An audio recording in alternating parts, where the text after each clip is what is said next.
आपका क्लेम है सीएम की पोस्ट के लिए, और भी कई लोगों का क्लेम है। एक नेता है चिराग पासवान, वो भी एक कैंपेन चला रहे हैं, Bihar first, Bihari first. What do you think about him? His politics, he as a politician, as a member of parliament, have you ever interacted with No, him? No. no. I only know Mr. Nitish Kumar. I have never interacted with any of these people at all. मैंने कभी पर आप उनकी statement, उन्होंने दौरे किए या ऐसा पढ़ते हो, क्या राय है आपकी? मैं सच बताती हूँ, I don't follow anyone. You don't follow any of these politicians, Tejashwi, No. Nityanand Rai? No, not at all. कभी कभी मुझे आता है वो, जब न्यूज़ में जनरली मैं पॉलिटिक्स वाली न्यूज़ कम देखती हूँ, इकोनॉमी वाली न्यूज़ कभी कभी बट आता है कि ये उसमें छोड़ के उसमें चले गए।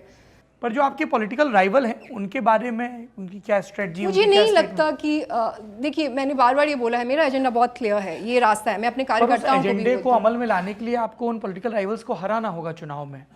हाँ, लेकिन मुझे लगता है कि जो मेरा नैरेटिव है, जो मेरा एजेंडा है, वो इतना स्ट्रॉन्ग है कि वो काफ़ी होना चाहिए हराने के लिए। उनके नैरेटिव को काउंटर करने की आपको ज़रूरत नहीं लगती? मुझे नहीं लगता। I am just being honest. मुझे फर्स्ट ऑफ ऑल, मैंने उनके साथ कभी इंटरेक्ट नहीं किया है। I've never met him, जैसा मैंने आपको बोला, किसी के भी साथ। थोड़ी बहुत नज़र अगर रखती भी हूँ तो सरकार पे रखती हूँ कि सरकार क्या कर रही है, और नीतीश जी पे थोड़ी बहुत नज़र रखती हूँ कि अब क्या नया आया, पता चलता है दरभंगा जा रहे हैं बिस्किट बांटने, तो ये सारी चीज़ें पता चलती हैं।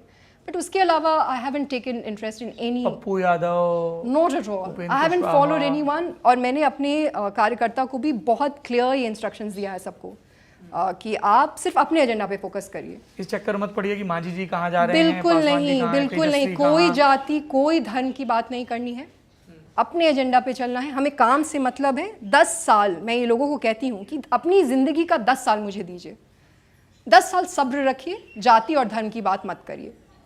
मेरे लिए सभी कि पुष्पम प्रिया 10 साल सीएम रहेंगी तो बिहार का कायांतरण हो जाएगा, दावा भी है। और मैं पर्सनली मैं हर जाति और धर्म का बहुत रिस्पेक्ट करती हूँ। I am a born Hindu, I am a proud Hindu, but I am not a Hindu chauvinist. मैं हर जाति धर्म का रिस्पेक्ट करती हूँ। हमारे ग्रुप में ही हर जाति धर्म के लोग हैं, और ये एक फूट डालो राज करो, ये एक चुनावी नीति रही है। चुनाव से पहले ऐसी नीति थी, क्योंकि इसका असर तो कहीं दिखता नहीं है कि कहीं ऐसे चले गए और ये पता चला कि अच्छा ये इनका टोला है और वाव ये इतना अच्छा कर रहा है, इसका असर तो कहीं दिखता नहीं है। And people are very smart. आप you are not, I mean I am sure you are aware, but a lot of people are very very smart. उनको ये सब कुछ पता है। तो आई टेल देम कि आप अपने डेवलपमेंट के उस पर चलिए। लोगों को कहती हूँ कि मुझे 10 साल 10 साल हित समझ में आता है लोग। हाँ, 10 साल सब्र रखिए, मुझे आपको नंबर 1 बनाने दीजिए। नंबर 1 का क्या मतलब होता है? आपकी ज़िंदगी बेहतर करने दीजिए। अभी जो हम जीडीपी पर कैपिटा में सबसे पीछे हैं, उसको थोड़ी बेहतर करने दीजिए। मारे इधर उधर फिरने की जगह पे यहाँ पे आपके लिए रोज़गार लाने दीजिए, आपके पॉकेट भारी करने दीजिए। और फिर जो भी गिला शिकवा है, 10 साल के बाद मैं हट जाऊँगी बीच से और बिहार हट जाएगा, फिर लड़ते रहिएगा। This is my proposal too. 10 साल के बाद आप छोड़ देंगी पॉलिटिक्स? 10 साल मेरा टारगेट है ये जगह बदलने का, और फिर आई वर्क इन टारगेट्स कि 10 साल में मुझे बदलना है बिहार को कंप्लीटली। नहीं, फिर आपने कहा ना कि फिर मैं छोड़ दूंगी बिहार, लड़ते रहिए आपस में। मैं बिहार भी छोड़ दूंगी और आपके बीच से भी हट जाऊंगी, बट नंबर 1 बना दूंगी।